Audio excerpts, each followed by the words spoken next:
Hello प्यारे बच्चों, क्या आप उन्हीं बच्चों में से हैं जिन्हें ऑर्गेनिक केमिस्ट्री बहुत ऐसे टफ सी लगती है, या ऑर्गेनिक केमिस्ट्री के क्वेश्चंस नहीं होते हैं, या आपको भी ऑर्गेनिक केमिस्ट्री से डर लगता है?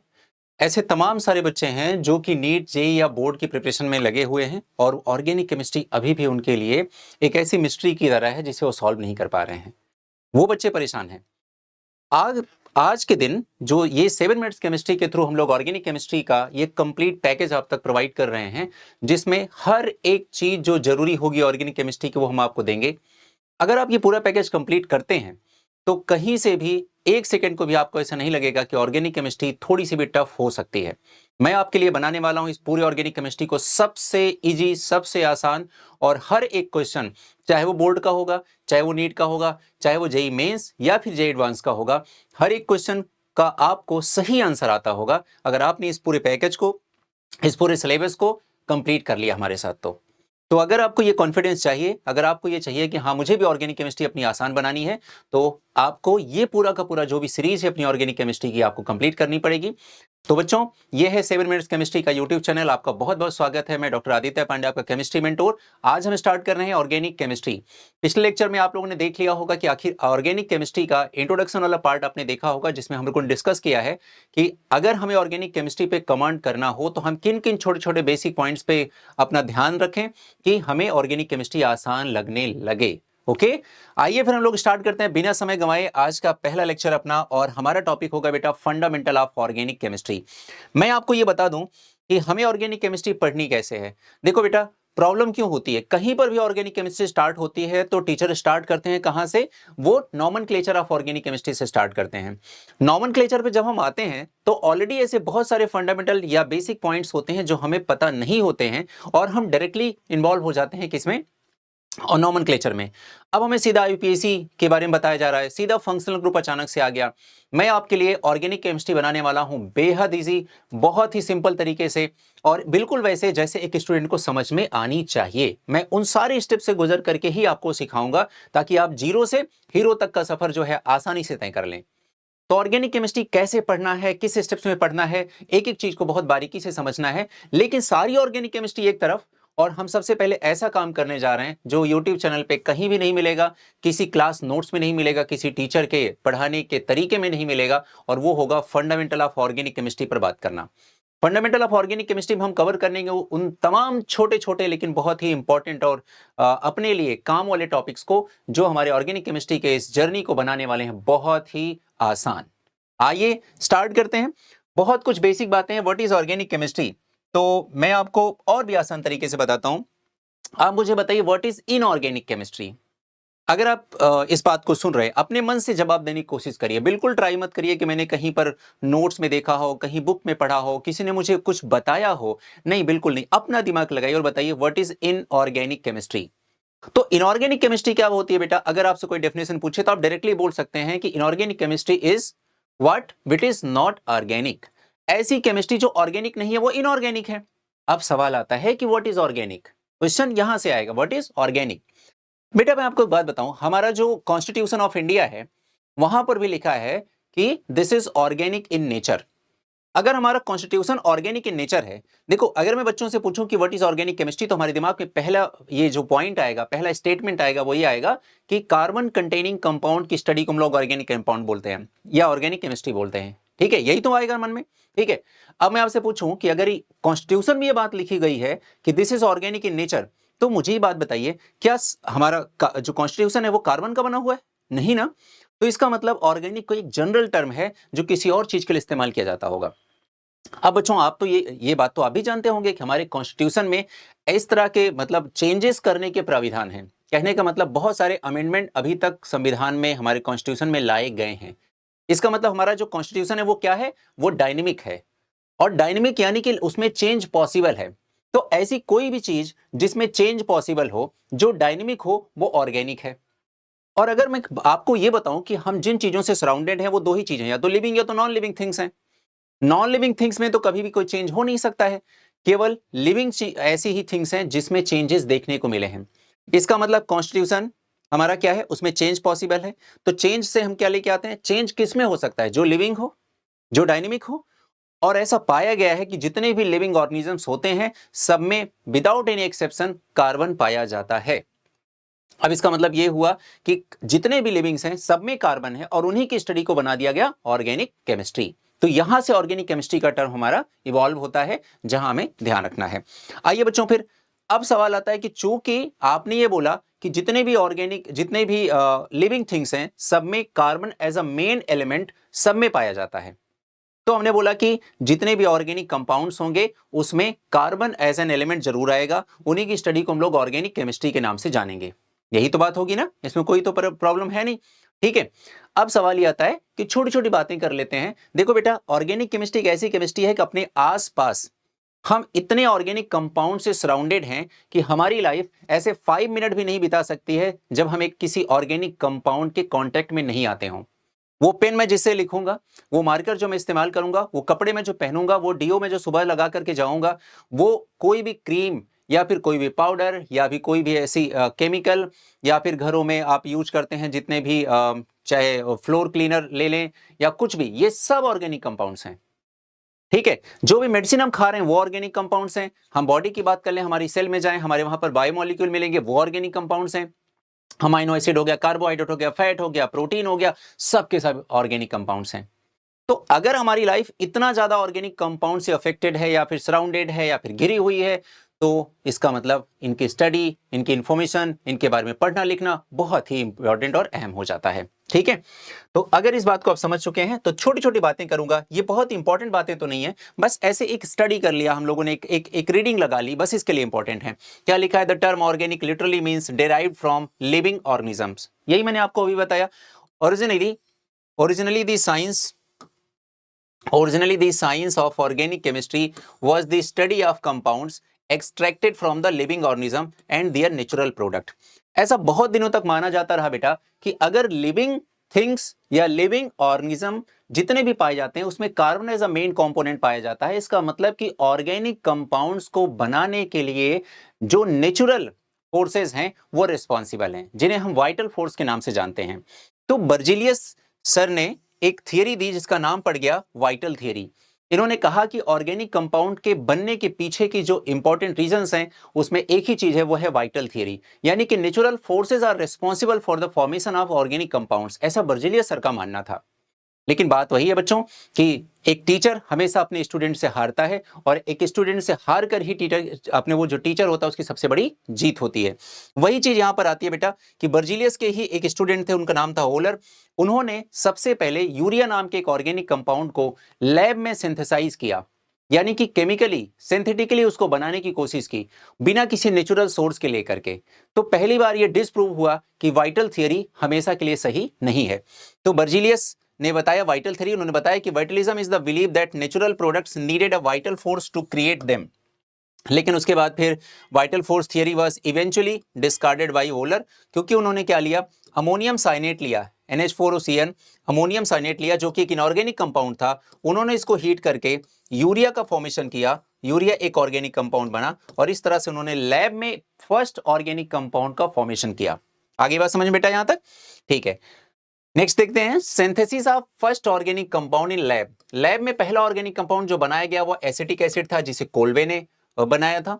Synthesis of first compound from its element. अब देखो बेटा यहां पर जो कोल्बे ने एसिटिक एसिड बनाया था वो एसिटिक एसिड का फॉर्मूला क्या होता है? CH3COOH, यानी कि कार्बन हाइड्रोजन एंड ऑक्सीजन से मिलकर के बनता है।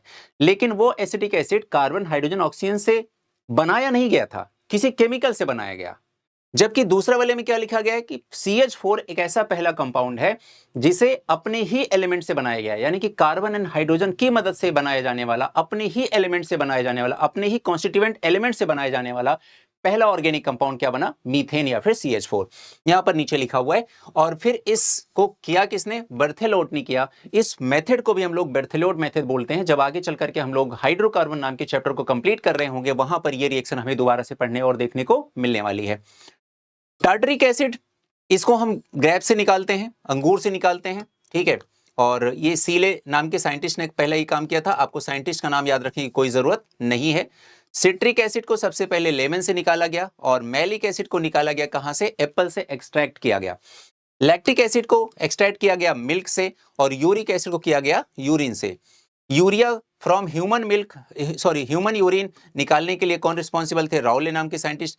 हिप्यूरिक एसिड को हॉर्स यूरिन से एक्सट्रैक्ट करने का काम किया लिविग ने। मॉर्फिन को ओपियम से एक्सट्रैक्ट करने का काम किया सेटर्नर ने। लेकिन आपको किसी भी साइंटिस्ट का नाम ध्यान रखने की जरूरत नहीं है, आपको यह भी डेटा ध्यान रखने की जरूरत नहीं है, एक सिर्फ और सिर्फ बेसिक इंफॉर्मेशन और जनरल नॉलेज के लिए आप बस जान लें, सुन लें, समझ लें, बस इतना ही काफी है। आगे बढ़ते हैं बेटा। अब सवाल यह है कि अगर हम ऑर्गेनिक कंपाउंड पढ़ रहे हैं तो ऑर्गेनिक कंपाउंड आखिर में आते कहां से हैं, इनका सोर्स क्या है? अगर ये पीछे बनी हुई टेबल आपने नहीं देखी होती तो आपको ये लगता कि organic compounds mainly, mostly, generally natural sources से आते हैं, लेकिन ऐसा नहीं है। ऑर्गेनिक कंपाउंड्स दोनों सोर्स से आते हैं, नेचुरल सोर्स भी और आर्टिफिशियल सोर्स भी, सिंथेटिक सोर्स भी।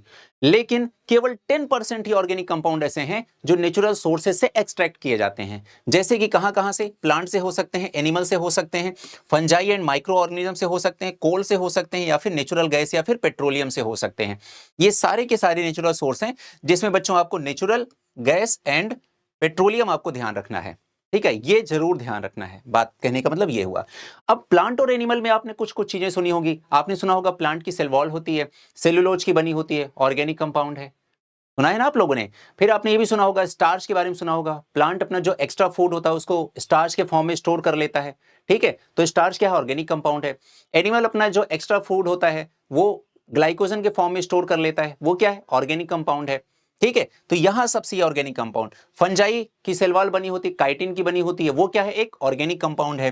तो ये हो गया। बाकी coal natural and petroleum gas, ये हमारे सब नेचुरल सोर्सेज हैं ऑर्गेनिक कंपाउंड के। और बेटा अगर हम बात करें सिंथेटिक सोर्सेज की, तो इसके अलावा जहां से भी आप ऑर्गेनिक कंपाउंड बनाते हैं वो सब इसके सिंथेटिक सोर्सेज में आते हैं। And almost 90% organic compounds extracted from there, extracted तो नहीं कह सकते, synthesize from the artificial means. Okay, तो ये कंडीशन यहां पर हो गई। अब हम देखते हैं कि हमारे आसपास ऑर्गेनिक कंपाउंड ही ऑर्गेनिक कंपाउंड है, तो ऑर्गेनिक कंपाउंड का किन किन फील्ड में एप्लीकेशन है।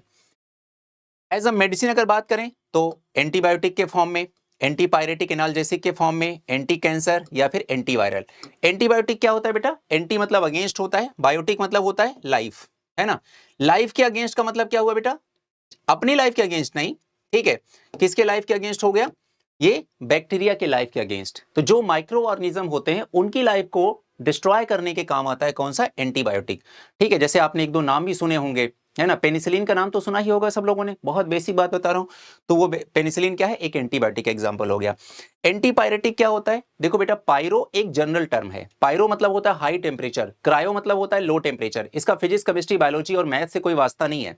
ये एक जनरल टर्म है, एक जनरल टर्मिनोलॉजी है जिसमें हमें सबको ध्यान रखना है। Pyro means high temperature. जैसे मान लो कि सन के क्रोम का टेम्परेचर मेजर करना है तो उसके लिए हम लोगों ने क्या बना रखा है? पायरोमीटर बना रखा है। और इस पूरे टेक्निक को क्या बोलते हैं? पायरोमेट्री बोलते हैं।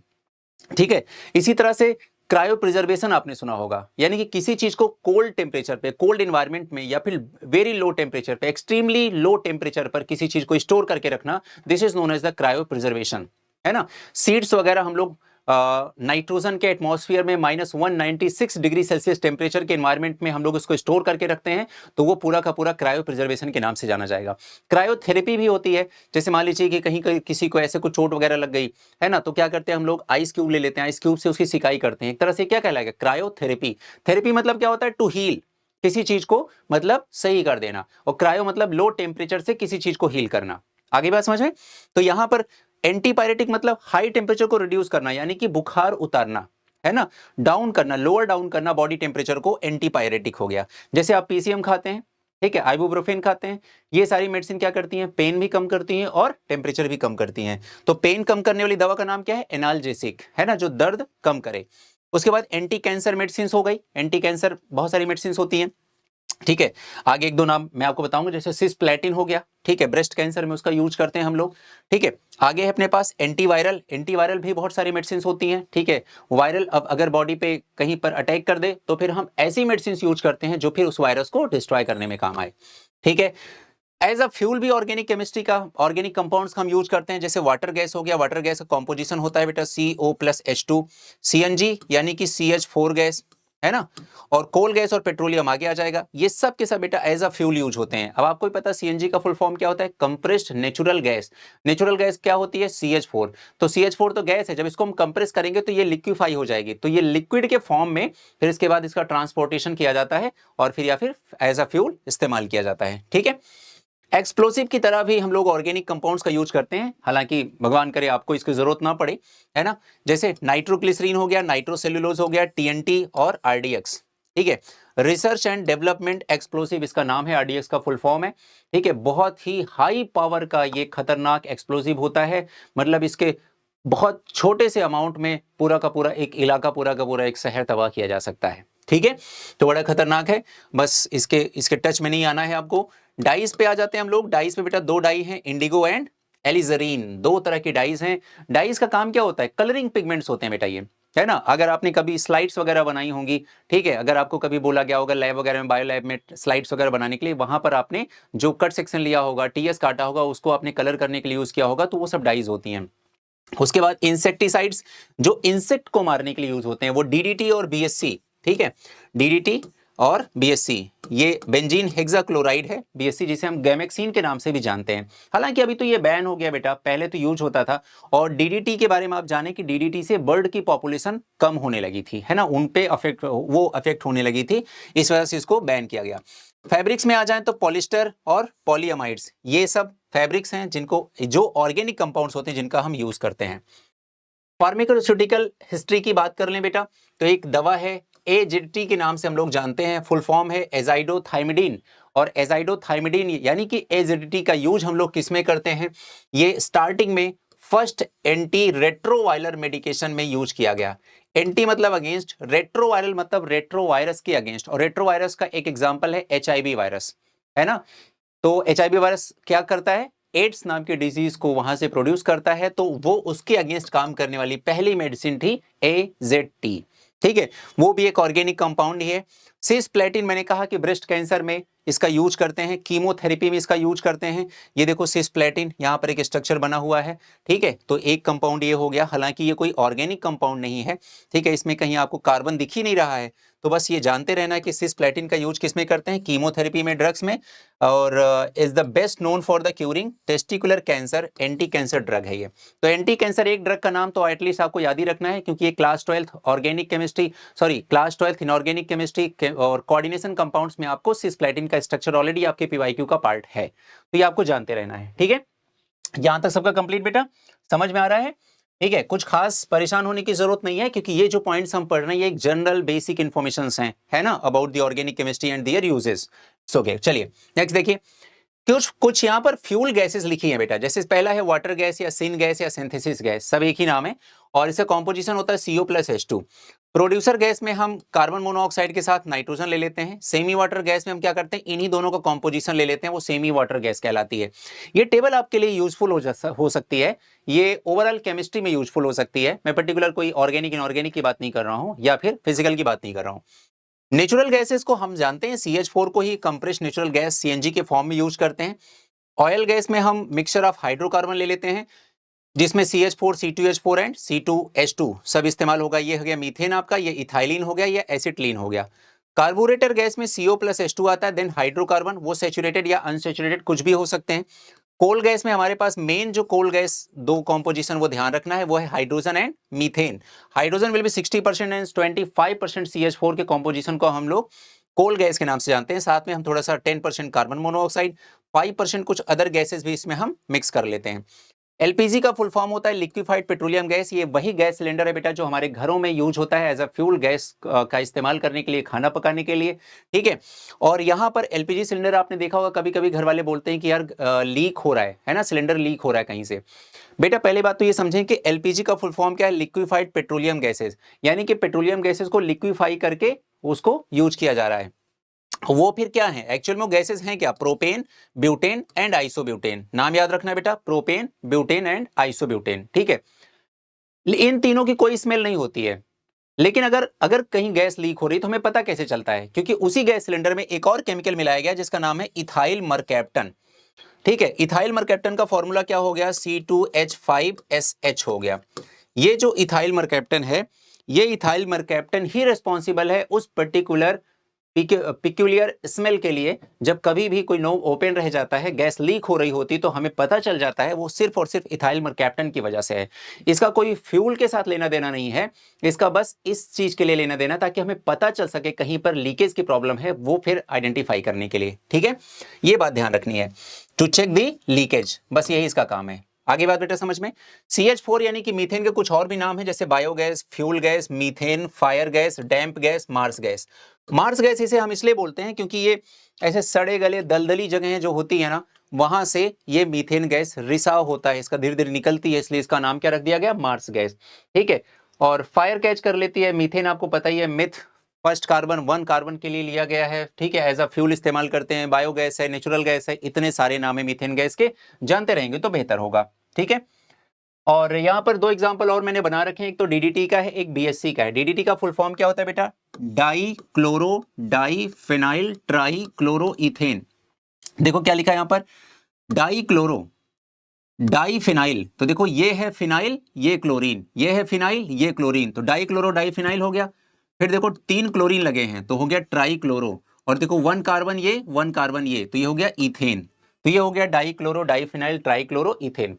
बीएससी का यहाँ पर स्ट्रक्चर बना हुआ है बेटा, देखो यहाँ पर इसके पास देखो टोटल 6 कार्बन है, 6 ही हाइड्रोजन है, क्लोरीन भी 6 है, तो इसका एक और नाम पड़ता है 6,6,6 है ना, क्योंकि हर चीज इसमें 6 है। बेंजीन हेक्साक्लोराइड भी इसका नाम पड़ गया, जिसे हम शॉर्ट में BSC के नाम से जानते हैं। ठीक है, इसका एक और नाम है गैमेक्सीन, और गैमेक्सीन के नाम से ही ये मार्केट में इसका कॉमर्शियल नेम हम कह सकते हैं कि गैमेक्सीन ही है। ठीक है, या फिर इसे लिंडेन के नाम से जानते हैं, और ये इंसेक्टिसाइड की तरह यूज होती है। ठीक है, इंसेक्ट्स को मारने में इसका यूज हम लोग करते हैं। इधर अपने पास है डीडीटी। डीडीटी हमारा फर्स्ट क्लोरीनेटेड ऑर्गेनिक इंसेक्टिसाइड है। पॉल मुलर नाम के साइंटिस्ट को पहली बार नोबेल प्राइज मिला था मेडिसिन एंड फिजियोलॉजी के फील्ड में इन 1948 for this discovery. Effective against the mosquito that spreads malaria and lice that carry typhus. The use of the DDT was banned in the United States in 1973. अब क्यों ban किया गया, क्यों कैसे ban किया गया, इसकी स्टोरी में कभी आपको फिर से बताऊंगा। ठीक है, आगे दो और अपने पास स्ट्रक्चर्स बने हुए हैं, पहला है एस्पिरिन और दूसरा अपने पास है पैरासीटामोल। एस्पिरिन का यूज बेटा सबको जानते रहना है, ये एक एंटी कोआगुलेंट मेडिसिन है। एंटी कोआगुलेंट मेडिसिन है। एंटी मतलब अगेंस्ट, कोआगुलेंट मतलब क्या होता है, क्लॉग या फिर क्लॉट, उसको नहीं बनने देगी है। यानी कि अगर मान लो ब्लड बह रहा है ना, अंदर ब्लड फ्लो हो रहा है, कहीं पर मान लो कि ब्लड का कोई थक्का बन गया, कोई क्लॉट बन गया, तो ये क्या करेगी, वहां से ब्लड फ्लो होना बंद हो जाएगा। फिर वहां से हो सकता है कि पेशेंट को हार्ट अटैक की प्रॉब्लम आ जाए, तो ये उसी जो क्लॉट बना है उस क्लॉट को डिसॉल्व कर देगा, ताकि ब्लड का फ्लो इजिली बना रहे, और ब्लड का फ्लो अगर बना रहेगा तो फिर पेशेंट वो उस चीज से बचा रहेगा। हम इसको ये भी कह सकते हैं कि ये ब्लड थिनिंग एजेंट होता है, ब्लड को थिक नहीं होने देता, थिन बना रहेगा। ठीक है, और दूसरी बात, अब ब्लड के क्लॉटिंग के लिए रिस्पॉन्सिबल फैक्टर है प्लेटलेट, है ना, तो ये एंटी प्लेटलेट ड्रग्स भी होती है।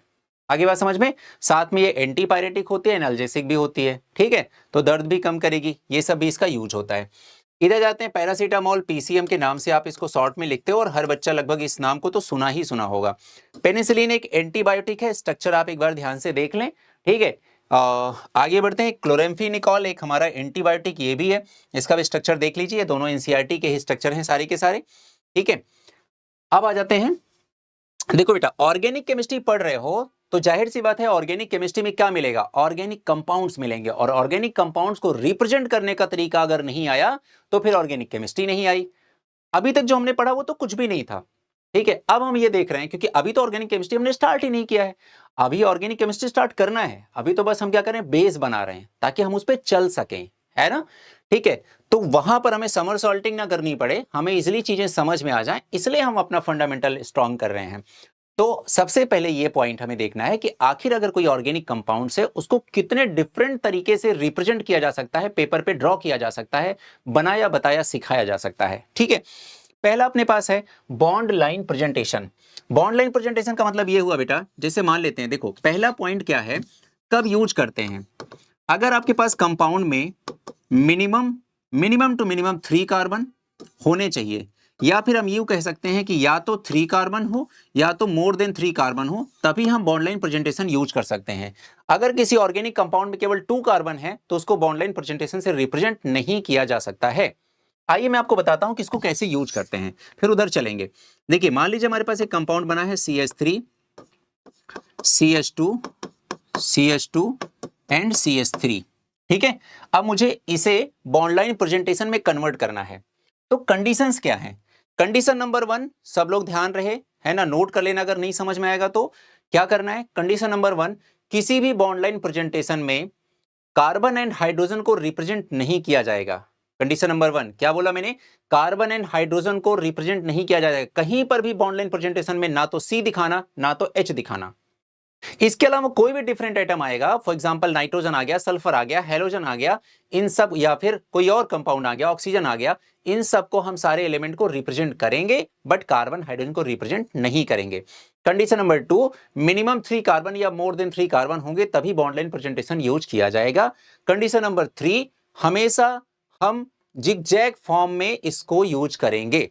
ठीक है, सपोज दैट हमारे पास 4 कार्बन है तो 4 कार्बन को देखो जिगजैग फॉर्म में कैसे लिख सकते हैं? First carbon, second carbon, third carbon, fourth carbon, हो गया, ये बन गया। ठीक है, अब आपको पहचानना सिखा रहा हूं, बड़ी अच्छी सी बात है, सुनना। ये देखो कार्बन है बेटा, आप मुझे बताओ कार्बन की वैलेंसी कितनी होती है? 4 होती है ना, यानी कि कार्बन कितने बॉन्ड बनाता है? 4 बॉन्ड बनाता है। मुझे क्या देखना है कि ये देखना है कि इस कार्बन के पास बॉन्डिंग का मुझे पैटर्न देखना है। मैं बोलूंगा देखो ये कार्बन जो है उसने एक बॉन्ड पेपर पे बनाया है, दो बॉन्ड पेपर पे बनाए हैं, अगल बगल कार्बन ने केवल 2 ही बॉन्ड ड्रॉ किए हैं। कार्बन बनाता 4 बॉन्ड है, 2 बॉन्ड ऑलरेडी मुझे पेपर पे दिख रहे हैं, तो 2 मिसिंग है, यानी कि जितने मिसिंग है उतने ही इसके पास हाइड्रोजन एटम है। तो किसी भी बॉन्ड लाइन प्रेजेंटेशन में किसी भी कार्बन एटम के पास कितने हाइड्रोजन एटम हैं ये इजीली आइडेंटिफाई किया जा सकता है, आप इस मेथड से अगर काम करेंगे तो। ठीक है, अगर मैं इस वाले कार्बन की बात करूं बेटा, इस वाले कार्बन की, तो आप बोलोगे देखो ये जो कार्बन है इसने एक बॉन्ड इस साइड बनाया, एक बॉन्ड इस साइड बनाया, तो इसने बॉन्ड कितने बनाए? 2, और कार्बन बॉन्ड बनाता कितने हैं? 4, तो 2 बन गए, 2 मिसिंग है, यानी कि इस कार्बन के पास 2 हाइड्रोजन है। तो देखो बेटा ये यही तो कार्बन है, देखो ये यही तो कार्बन है, देखो जरा ये यही तो कार्बन है और ये यही तो कार्बन है। आगे बात समझ में? इस तरह से बॉन्ड लाइन प्रेजेंटेशन किया जाता है। यहां पर देख लीजिए, देखिए यहां पर CH2 single bond, CH2 single bond, CH2 single bond, CH2, ये हमारे पास एक क्या हो गया? साइक्लिक स्ट्रक्चर हो गई। मुझे कार्बन हाइड्रोजन दिखाना नहीं है तो मैं बिल्कुल ऐसे 3 कार्बन के ऐसा रिंग बना दूंगा। यहां पर इसी तरह साइक्लोपेंटेन का स्ट्रक्चर बन गया, साइक्लोहेक्सेन का structure, sorry cyclohexane, chloro cyclohexane का स्ट्रक्चर बन गया। ठीक है, आइए मैं आपको दूसरे स्ट्रक्चर सिखाता हूं। बॉन्ड लाइन प्रेजेंटेशन चूंकि एग्जाम में बहुत आते हैं क्वेश्चन, तो आइए हम इसी, क्योंकि प्रेजेंटेशन इसी से होता है, एग्जाम में नहीं पूछा जाएगा कि बॉन्ड लाइन प्रेजेंटेशन कौन सा करेक्ट कौन सा इनकरेक्ट है, नहीं। प्रॉब्लम तभी होती है बेटा जब एग्जाम में कुछ ऐसा बन के आ जाता है, क्वेश्चन ऐसे आ गया और यहां पर लिखा है HCl, आगे प्रोडक्ट। अब हमें यही नहीं समझ में आ रहा है तो हम क्या रिएजेंट लगाएंगे, क्या प्रोडक्ट बनाएंगे? प्रॉब्लम यहां पर है। इसलिए मैं आपको ये फंडामेंटल पॉइंट सिखा रहा हूं, क्योंकि अभी मैं सीधा ऑर्गेनिक केमिस्ट्री में जंप कर जाता तो आपके साथ भी यही प्रॉब्लम बनी रहती।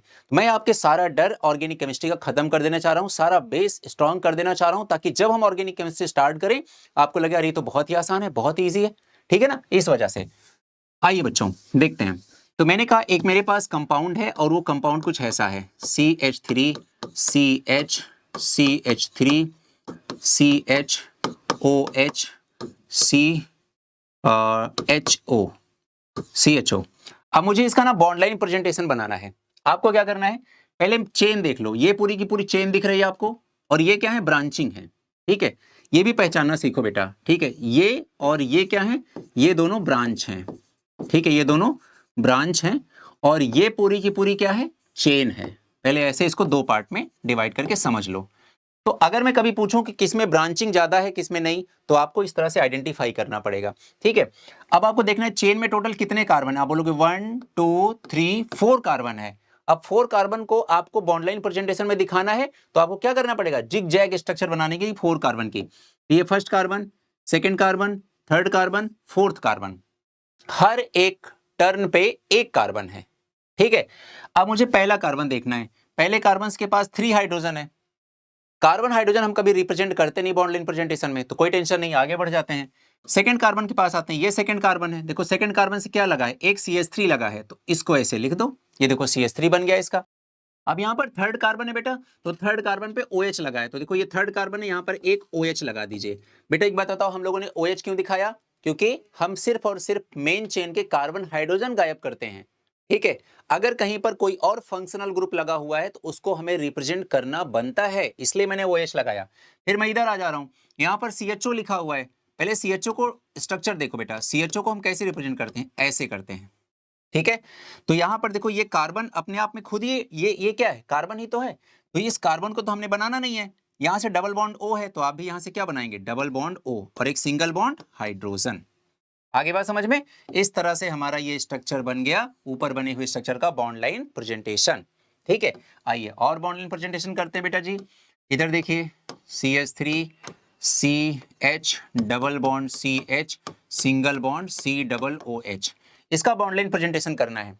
सबसे पहला काम क्या करेंगे, टोटल कार्बन एटम कितने हैं, तो आप बोलोगे टोटल कार्बन एटम 4 1 2 3 4 हैं, 1 2 3 4, तो आप 4 बना लो, 1 2 3 4 बन गए 4, ठीक है।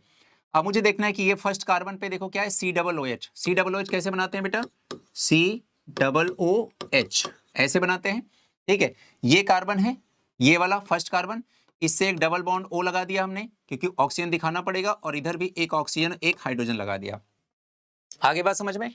फिर उसके बाद हम इस वाले कार्बन पे आ गए, यहाँ पर कार्बन ये है, हाइड्रोजन हमें दिखाना नहीं है।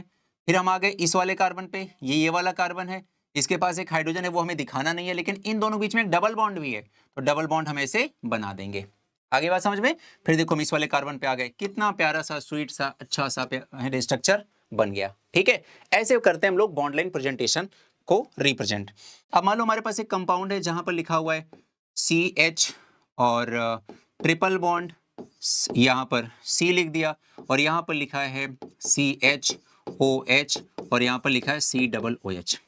अब मुझे इसको बनाना है, अब क्या करूं मैं, फिर देखूंगा टोटल कार्बन 1 2 3 4 कार्बन है, ठीक है। तो मैं लिखूंगा वैसे ही 1 2 3 4, बन गए 4 कार्बन, ठीक है। ये फर्स्ट कार्बन है, ठीक है, इस फर्स्ट कार्बन पे डबल OH लगाना है, तो C तो ये खुद ही है, डबल OH हो गया।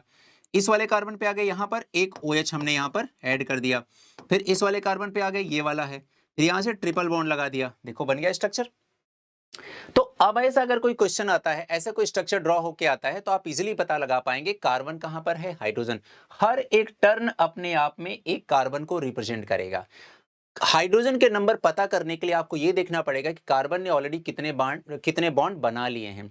जितने बॉन्ड बना लिए हो, फिर देखो 4 बनाने थे, इतने बन गए, इतने मिसिंग है, जितने मिसिंग है वही हाइड्रोजन का नंबर है, ठीक है ना। बाकी सारे फंक्शनल ग्रुप जितने भी होंगे उन सबको आपको बहुत प्यार से रिप्रेजेंट करना पड़ेगा, बस इतना सा ध्यान रखना है, बहुत आसान है, समझ में आ गया होगा, ठीक है। नेक्स्ट है कंडेंस्ड फॉर्म। आइए देखते हैं कंडेंस्ड फॉर्म का मतलब क्या हुआ। कंडेंस्ड फॉर्म का मतलब ये हुआ, जैसे मान लो बेटा कोई स्ट्रक्चर ऐसी लिखी हुई है, मतलब कोई कंपाउंड है जो ऐसा लिखा हुआ है, ऐसे लिखा हुआ है। अब मैं इतना बड़ी स्ट्रक्चर बार बार लिखूंगा तो मेरा बड़ा टाइम जाएगा, है ना, और पेन की इंक भी बहुत ज्यादा खर्च हो जाएगी। मुझे लग रहा है यार CH2 CH2 CH2 CH2 4 time repeated है, तो यहां पर मैं इसको सोच रहा हूं ऐसे रिप्रेजेंट कर दूं, पहले लिख दूं CH3, फिर लिख दूं CH2 होल 4, और फिर लिख दूं CH3। अब आप देखो फर्स्ट एंड सेकंड में डिफरेंस समझ में आ रहा है। इतना लिखने के बजाय मैंने जो रिपीटेड फॉर्म था उसको एक साथ लिख दिया, और कितनी बार रिपीट हुआ है उसके नंबर लिख दिए। तो इस तरह से हम लोगों ने कंडेंस फॉर्म कर लिया, कंडेंस कर लिया स्ट्रक्चर को। अब वो बड़ी सी स्ट्रक्चर को छोटे से स्ट्रक्चर में कन्वर्ट कर लिया, ठीक है। एक और एग्जांपल हम लोग ले रहे हैं यहां पर, CH3 C double O O C double O CH3, ठीक है। ऐसा इसको कंडेंस फॉर्म में लिखना है, तो हमें देखना पड़ेगा, देखिए, और CH3CO इधर भी है और CH3CO इधर भी है, ये रिपीट हो रहा है, तो मैं इसको ऐसे लिख दूंगा CH3CO 2 टाइम्स है तो होल ट्वाइस, और आगे O लिख दिया। आगे बात समझ में? ठीक है, तो इस तरह से ये हो गया। अच्छा, आगे आपको मैं बताऊंगा कि यही एक एसिड ग्रुप है, एसिड, तो मैं इसको एसिड को शॉर्ट में लिखते हैं AC, तो AC होल ट्वाइस O के फॉर्म में भी इसको लिखा जा सकता है, ठीक है। इसी तरह से बेटा जी एक और एग्जांपल ले लेते हैं। अगर मान लीजिए ऐसा लिखा हुआ है CH3 CH2 O CH2 CH3, ये ईथर का एग्जांपल ले लें। यहां पर आप देख रहे हैं कि CH2 CH3 यहां पर भी है, यहां पर भी है, तो आप इसको कैसे लिखेंगे?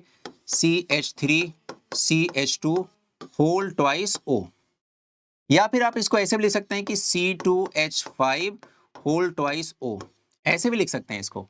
ये बेटा इथाइल ग्रुप है तो आप इसको ET लिख सकते हैं, ET2O भी लिख सकते हैं। एग्जाम में इन चीजों को अगर नहीं पता है, इन चीजों के बारे में नहीं पता है, तभी तो ऑर्गेनिक केमिस्ट्री वीक रहती है भाई, क्योंकि ये हमें लिखना आता नहीं है। हमारे टीचर आएंगे अचानक से ऐसा कुछ लिख देंगे, अब हम कंफ्यूज हैं कि यार ये क्या होता है, ये कहां से आ गया, क्योंकि ये कभी ऐसे रुक करके बताने की कोशिश ही नहीं हुई, तो हमें समझ में भी नहीं आया, तो हमारा वीक रह गया। इस वजह से ऑर्गेनिक केमिस्ट्री वीक हो गई। अब हम ये ऑर्गेनिक केमिस्ट्री के सर पे ये ठीकरा फोड़ते हैं कि नहीं भाई ऑर्गेनिक केमिस्ट्री टफ होती है। मुझे बताइए कहाँ टफ है, सीखिए समझिए और आगे बढ़िए। अब जब हम इसके बाद मेन ऑर्गेनिक केमिस्ट्री वाले पोर्शन पे चलेंगे, अब आपको लगेगा सब चुटकियों का खेल है, कहीं तो कुछ टफ है ही नहीं है। आगे बात समझ में, अप्रोच अपना ऐसे बदलना है हमें, ठीक है। आइए आगे देखते हैं। अब नेक्स्ट टाइप का रिप्रेजेंटेशन है sawhorse and Newman's projection, ठीक है बेटा।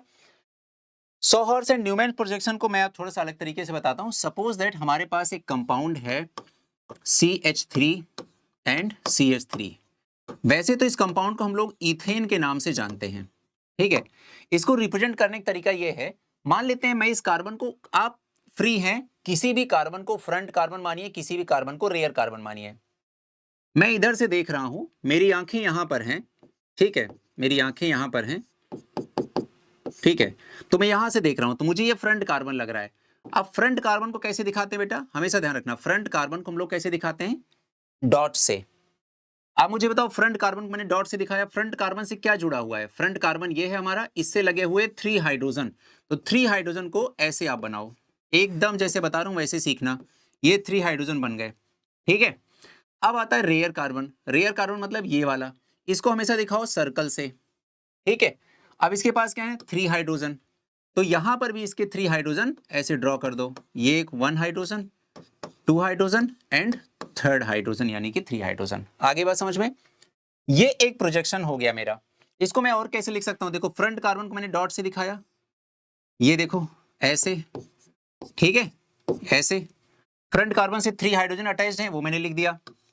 उसके बाद मैं लिखूंगा रेयर कार्बन, रेयर कार्बन को हमेशा किससे दिखाते हैं बेटा? सर्कल से, तो रेयर कार्बन को मैंने सर्कल से बना दिया। इसके पास 3 हाइड्रोजन है, तो वो 3 हाइड्रोजन ऐसे भी हो सकते हैं, इन दोनों के बीच में एक हाइड्रोजन, इन दोनों बीच में, और इन दोनों के बीच में हाइड्रोजन, ठीक है। अब ये दोनों क्या हैं? आगे चल करके हम लोग आइसोमेरिज्म एक पार्ट पढ़ेंगे, उसका नाम होगा कन्फर्मेशनल आइसोमेरिज्म। कन्फर्मेशनल आइसोमेरिज्म में हम लोग देखेंगे कि इन दोनों में डिफरेंस क्या है। फिलहाल के लिए मैं आपको बता दूं, आपने एक वर्ड सुना होगा इक्लिप्स्ड, है ना, और हिंदी में उसे बोलते हैं ग्रहण लगना, ठीक है। आप सोचो ना कि आगे वाला हाइड्रोजन पीछे वाले हाइड्रोजन के जस्ट सामने आ गया है। आगे बात समझ में, ये कंडीशन ऐसी है, जैसे मान लो कि ये कंडीशन ऐसे है, ये देखो, तो आगे वाला हाथ आपको दिखाई दे रहा है, पीछे वाला नहीं दिखाई दे रहा है, क्योंकि पीछे वाला हाथ के आगे वाला हाथ आ गया ना, तो ये पीछे वाले हाथ के जिंदगी में ग्रहण लगा दिया इसने, कि वो दिखाई देना बंद हो गया। तो ये वाला जो फॉर्म है, ये इक्लिप्स्ड फॉर्म है। कौन सा फॉर्म है? Eclipsed form. तो ये हमारा हो गया इक्लिप्स्ड फॉर्म हो गया, और ये जो फॉर्म है ये है स्टैगर्ड फॉर्म, स्टैगर्ड फॉर्म है, ठीक है बच्चा। ये इक्लिप्स्ड, ये स्टैगर्ड। और ये जो मैंने आपको प्रोजेक्शन सिखाया है, जहां मैंने आपसे कहा कि डॉट से हम लोग रिप्रेजेंट करते हैं किसको? फ्रंट कार्बन को, और सर्कल से रिप्रेजेंट करते हैं हम लोग रेयर या फिर बैक कार्बन को। और ये जो तरीका आप सीख रहे हैं फ्रंट और रेयर और बैक कार्बन का, यही प्रोजेक्शन कहलाता है न्यूमैन्स प्रोजेक्शन। क्या हो गया? न्यूमैन्स प्रोजेक्शन, ठीक है। अब बेटा अगर मान लेते हैं कि मैंने ये इस तरह से बनाया, जैसे CH3 अपने पास था, CH3 सिंगल बॉन्ड CH3 था, मैं इसको फ्रंट कार्बन मान रहा हूं, तो मैंने इसको फ्रंट कार्बन ऐसे डॉट से बनाया, 3 हाइड्रोजन ऐसे मैंने अटैच कर दिए इसमें, ठीक है। अब इस कार्बन और इस कार्बन बीच में जो सिंगल बॉन्ड है, इसको मैंने ऐसे दिखाया, ठीक है, ये इस बॉन्ड को ऐसे दिखाया। और यहां पर ये है रेयर कार्बन, इसको ऐसे डॉट से बनाया, और यहां पर 3 हाइड्रोजन है, तो 3 हाइड्रोजन मैंने ऐसे बना दिया। आपको ये कैसे लग रहा है? ये सॉ हॉर्स, यानी कि ये होता ना लकड़ी का घोड़ा, काठी का घोड़ा, कुछ वैसा वैसा दिख रहा है आपको, ठीक है। इसका नाम क्या पड़ गया? सॉ हॉर्स प्रोजेक्शन पड़ गया। रिप्रेजेंटेशन के तरीके अलग अलग हो सकते हैं, मॉलिक्यूलर फॉर्मूला सेम है, कहना वो सही चीज चाह रहा है, वही चीज चाह रहा है जो पहले में कहा गया, ठीक है। कि इसको हमने फ्रंट कार्बन माना, इसको रेयर कार्बन माना, इसमें हर एक बॉन्ड दिखाई दे रहा है। तो पहले न्यूमेंस और अब जो हमने बनाया सॉहॉर्स प्रोजेक्शन, दोनों में डिफरेंस क्या है? इसमें हम दोनों कार्बन के बीच के बॉन्ड को भी रिप्रेजेंट करते हैं और न्यूमेंस में नहीं करते। वो न्यूमेंस नई टेक्निक है तो उसको थोड़ा और कंडेंस्ड फॉर्म में, शॉर्टेस्ट फॉर्म में रिप्रेजेंट करने की कोशिश की गई है। ठीक है बेटा, तो आगे चीज समझ में आएगी। आप देखिए यहाँ पर स्ट्रक्चर देख लीजिए, ये आपका फ्रंट कार्बन है, ये आपका बैक कार्बन है, इस तरह से हमने इसको रिप्रेजेंट किया। ठीक है, और फिर इसी को हमने ऐसा भी रिप्रेजेंट कर दिया। तो देखो यहाँ इस हाइड्रोजन के जस्ट सामने ये हाइड्रोजन, इस हाइड्रोजन के सामने ये हाइड्रोजन, इस हाइड्रोजन के सामने ये हाइड्रोजन, तो ये इक्लिप्स फॉर्म हो गया बेटा। ठीक है, और उसके बाद फिर अगर हम बात करें कि यहाँ पर ये न्यूमेंस प्रोजेक्शन है, ये न्यूमेंस प्रोजेक्शन है, ये इसका इक्लिप्स फॉर्म है, ये इसका स्टैगर्ड फॉर्म है। ठीक है ना, स्टैगर्ड फॉर्म में जो डिस्टेंस होती है एटम के बीच में वो बहुत ज्यादा होती है, तो वो स्टेबल फॉर्म होती है। इक्लिप्स फॉर्म हमेशा अनस्टेबल फॉर्म होती है, क्योंकि एक बॉन्ड के सामने, एक एटम के सामने दूसरा एटम आ रहा है, तो उनके बीच में रिपल्सन ज्यादा होगा। ठीक है, आगे बढ़ सकते हैं हम लोग। और अब नेक्स्ट टाइप का जो रिप्रेजेंटेशन है वो है हमारा फिशर ट्रॉप्स एंड हावर्थ प्रोजेक्शन। इस तरह के प्रोजेक्शन को हम लोग मेनली इस्तेमाल करते हैं बेटा बायोमोलिक्यूल के रिप्रेजेंटेशन में। सपोज दैट मुझे ग्लूकोज दिखाना है, सुक्रोज दिखाना है, ठीक है, या फिर कुछ इस तरह के गैलेक्टोज वगैरह कंपाउंड दिखाने हैं। ठीक है, तो अगर हमें बायोमोलिक्यूल का रिप्रेजेंटेशन करना हो तो उसे हम इन दोनों प्रेजेंटेशन से करते हैं। आगे बात समझ में। फिशर ट्रॉप्स प्रोजेक्शन को हमेशा हम इस तरह से दिखाते हैं। ठीक है, ये हमारे पास एक वर्टिकल लाइन ले लेते हैं, जिसमें हम कई सारी हॉरिजॉन्टल लाइन ले लेते हैं। ठीक है, जितने भी हाई मॉलिक्यूलर वेट वाले अपने पास या हाई प्रायोरिटी वाले ग्रुप होते हैं उनको हम टॉप पर रखते हैं। ठीक है, और अगल बगल हाइड्रोजन OH इस तरह से रखते हैं। तो इस तरह का प्रोजेक्शन आपको ऑर्गेनिक केमिस्ट्री में कहीं भी दिखे तो आप क्या बोलेंगे? ये फिशर ट्रॉप्स प्रोजेक्शन है, जो मेनली बायोमोलिक्यूल को रिप्रेजेंट करने के लिए यूज की जाती है। ठीक है, एक पॉइंट हो गया। दूसरा हावर्थ प्रोजेक्शन है अपने पास। हावर्थ प्रोजेक्शन को इस तरह से हम लोग कुछ कुछ स्ट्रक्चर्स में दिखाते हैं, जिसको हम बायोमोलिक्यूल में बहुत डिटेल में आपको सिखाएंगे कि आखिर इसके पीछे का मैकेनिज्म क्या है। अभी तो बस अपना काम यह है फंडामेंटल ऑफ ऑर्गेनिक केमिस्ट्री में कि इस तरह के स्ट्रक्चर को देख करके आपको आइडिया लग जाए, अच्छा हाँ ये तो बताया गया हावर्थ प्रोजेक्शन है, इसे डर नहीं लगना चाहिए। ठीक है, अब देखो आपको बॉन्ड लाइन प्रेजेंटेशन भी आता है बेटा, तो आपको पता है यहाँ पर कार्बन है, यहाँ पर कार्बन है, यहाँ पर कार्बन है, यहाँ पर कार्बन, यहाँ पर कार्बन। फिर आपको ये लाइन देखो थोड़ा सा बोल्ड दिख रही है, जबकि ये लाइन आपको क्या दिख रही है? बिल्कुल सिंपल लाइन की तरह दिख रही है। बोल्ड का मतलब ये होता है ये आपकी तरफ है, और जो सिंपल लाइन दिख रही है मतलब आपसे पीछे है वो। तो यानी कि स्ट्रक्चर ऐसे रखी हुई है, ये वाला एकदम बॉर्डर आपकी तरफ है और ये वाला बॉर्डर आपसे पीछे है। ये चीज इसमें रिप्रेजेंट किया जा रहा है। ठीक है, दोनों में क्लियर हो गई बात? चलिए नेक्स्ट है हमारे पास वेज डैश प्रोजेक्शन। देखो बेटा, अगर मैं आपसे बोलूं कि मेरे पास एक कंपाउंड है, उसका नाम है CH4, और मैं आपसे बोलूं इसका हाइब्रिडाइजेशन बताइए, तो मुझे लगता है हमारा हर बच्चा आसानी से बता देगा कि इसका हाइब्रिडाइजेशन sp3 होगा। फिर मैं बोलूं कि इसका स्ट्रक्चर क्या बनेगा, तो बच्चा ये बोलेगा कि सर इसका स्ट्रक्चर तो टेट्राहेड्रल बनेगा। फिर मैं बोलूंगा बॉन्ड एंगल 109 डिग्री 28 मिनट। फिर मैं बोलूं कि अच्छा एक बात बताओ, ये स्ट्रक्चर प्लेनर है कि नॉन प्लेनर है, तो हमारा बच्चा बताएगा कि बेटा ये आंसर हमारा नॉन प्लेनर है। नॉन प्लेनर का मतलब कि ये स्ट्रक्चर एक प्लेन में नहीं है, ये आउट ऑफ द प्लेन है। लेकिन हमारे पास एक लिमिटेशन है बेटा, हमारे पास लिमिटेशन क्या है? हमें सारी स्ट्रक्चर पेपर पे ही ड्रॉ करनी है, और अगर स्ट्रक्चर पेपर पे ही ड्रॉ करनी है तो मैं एक 3D स्ट्रक्चर को जो XYZ तीनों एक्सिस पर है उसे मैं केवल X और Y एक्सिस यानी कि एक प्लेन में कैसे ड्रॉ करूं? तो इसी का एक सॉल्यूशन निकाला गया कि आखिर क्या तरीका है एक 3D स्ट्रक्चर को एक प्लेन पे ड्रॉ करने के लिए। सपोज दैट मेरे पास ये CH4 है, मुझे इसको टेट्राहेड्रली रिप्रेजेंट करना है ऑन पेपर, तो मैं लिखूंगा कार्बन, यहां लिखूंगा हाइड्रोजन, यहां लिखूंगा हाइड्रोजन। अब यहां ऐसे मैं सॉलिड लाइन बनाऊंगा, ठीक है, इस तरह से, और मैं यहां बनाऊंगा एक ऐसे डैश लाइन। ठीक है, अब यहां पर हाइड्रोजन, यहां पर हाइड्रोजन। ठीक है, यहां पर जो आप ये देख रहे हैं ये इनटू द प्लेन है। ठीक है, ये कहां पर है? ये प्लेन में है। ठीक है, ये भी प्लेन में है, तो ये दोनों इनटू द प्लेन। ठीक है, ये जो आपको सॉलिड लाइन दिख रही है, आपको ये वाली सॉलिड लाइन दिख रही है बेटा जी, ठीक है, ये आपकी तरफ आ रही है, ये बॉन्ड आपकी तरफ आ रहा है टुवर्ड्स ऑब्जर्वर। ये हो गया टुवर्ड्स ऑब्जर्वर, टुवर्ड्स ऑब्जर्वर। ठीक है, और ये जो जा रहा है डैश लाइन, यानी कि डैश मतलब धुंधला धुंधला, यानी कि दूर जा रही है, तो यानी कि ये हो गया away from observer, away from observer.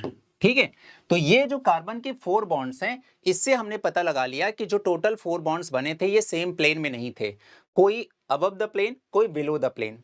जो बिलो द प्लेन है यानी कि हमसे दूर जा रहा है उसे हम डैश लाइन से रिप्रेजेंट करेंगे, जो अबव द प्लेन है जो हमारी तरफ ओरिएंटेड है उसको हम सॉलिड लाइन से रिप्रेजेंट करेंगे। बाकी टू बॉन्ड्स जो two atom two different bond से कनेक्टेड है उनको ऑन द प्लेन हम ऑन द पेपर हम सिंगल सिंगल लाइन से रिप्रेजेंट कर देंगे। यही अपना तरीका होगा। ठीक है बेटा, यही सब चीजें यहाँ पर बनी हुई है। यहाँ पर देख सकते हैं कि ये सॉलिड लाइन आपको दिख रही है। ठीक है, ये बेस हो गया, ये डैश हो गया। तो ये ध्यान रखिए कि बेस और डैश का मतलब क्या होता है। ठीक है, बेस का मतलब क्या हो गया, टुवर्ड्स ऑब्जर्वर, और डैश का मतलब क्या हो गया, अवे फ्रॉम ऑब्जर्वर। तो हम बेस डैश का यूज क्यों करते हैं, एक 3D structure non planar structure को प्लेन पे ड्रॉ करना हो तो हम ये पता करने के लिए कि कौन सा बॉन्ड हमारी तरफ है, कौन सा बॉन्ड हमसे दूर है, कौन सा bond out of the plane है, कौन सा बॉन्ड अबव द प्लेन है, कौन सा बॉन्ड बिलो द प्लेन है। आगे बात समझ बच्चों। चलिए, तो यहां तक बेटा अगर आपको समझ में आ गया है तो मुझे आपके जो मैसेजेस होंगे, जो आपके इंप्रेशंस होंगे, या आपको जैसा भी आपके मन में ख्याल आता है इस वीडियो को देख करके, या आपको कितना लेक्चर समझ में आया, कितना नहीं आया, किस बच्चे की क्या वीकनेस है, ठीक है, वो सारी बातें आप जितने अच्छे से मुझे शेयर कर पाएंगे मैं बहुत ही शानदार तरीके से आपको उन सारे आपके डाउट्स पे अलग अलग तरीके से वीडियोस आपको प्रोवाइड करूंगा, ताकि आपका एक एक कॉन्सेप्ट ऑर्गेनिक केमिस्ट्री का क्रिस्टल क्लियर होता हुआ चले। हमें ऑर्गेनिक केमिस्ट्री में थोड़ा भी ढीली ढवाली नहीं करना है। नीट के बच्चे बहुत अच्छे से जान लें कि टोटल 45 क्वेश्चंस आते हैं, जिसमें ऑर्गेनिक केमिस्ट्री में ऑलमोस्ट 15 क्वेश्चंस रहते हैं। 15 से कम तो नहीं होते, एक दो क्वेश्चन इंक्रीज भले कर जाएं। जेई के बच्चे बहुत अच्छे से समझ लें कि जेई मेंस और एडवांस में ऑर्गेनिक का जो कॉम्पोजिशन है, जो पार्टीशन है, वो बहुत ज्यादा है, पार्टिसिपेशन है ना। ऑर्गेनिक केमिस्ट्री बहुत ही इंपॉर्टेंट है और इसके कॉन्सेप्ट आगे भी बहुत ज्यादा कहीं जगह पर यूज होने वाले हैं। बच्चों बहुत ध्यान से, बहुत इत्मीनान से, बहुत ईमानदारी से आपको ये क्लासेस अटेंड करनी है, लेक्चर अटेंड करना है, ये कोर्स कंप्लीट करना है, साथ साथ में पढ़ना है, मिस नहीं करना है, और कुछ बातें बहुत ध्यान रखनी है। पहली चीज, हर एक लेक्चर में मेक श्योर कि आपको हर एक पॉइंट क्रिस्टल क्लियर हुआ, समझ में आया, है ना। ऐसा नहीं लगा कि यार ये तो ऊपर से ही चला गया, ऐसा बिल्कुल नहीं करना है। दूसरा पॉइंट, डेली आपको वीडियो देखते ही जो भी आपके मन में क्वेश्चन आए फट से आपको कमेंट सेक्शन में जरूर लिख देना है, क्योंकि कभी कभी क्या होता है मन में डाउट आया और हमने टाइम गंवा दिया, कमेंट नहीं किया, बताया नहीं, मैसेज कन्वे नहीं किया, तो फिर क्या होता है उससे प्रॉब्लम कि आगे हम अपने डाउट्स ही भूल जाते हैं। अगली और सबसे इंपॉर्टेंट बात यह है कि अपने रिवीजन को बनाना है आसान, और उसके लिए एक ही तरीका हमारे पास है कि फर्स्ट पेज से लेकर के लास्ट पेज तक डेली रिवीजन करना है। जो बच्चा मेरी ये बात अच्छे से ध्यान देके सुन लेगा, समझ लेगा, इंप्लीमेंट कर लेगा, वो अपने स्टडी पैटर्न में, अपने रिजल्ट में वो डिफरेंस जरूर देखेगा कि उसकी पढ़ाई अब कहां से कहां पहुंच गई, उसकी प्रिपरेशन किस लेवल पे बढ़ गई, और उसका आउटपुट या फिर उसने अपनी एफिशिएंसी को कैसे मैक्सिमाइज कर लिया। तो बच्चों इन्हीं बातों के साथ विदा लेते हैं, वक्त आ गया है, और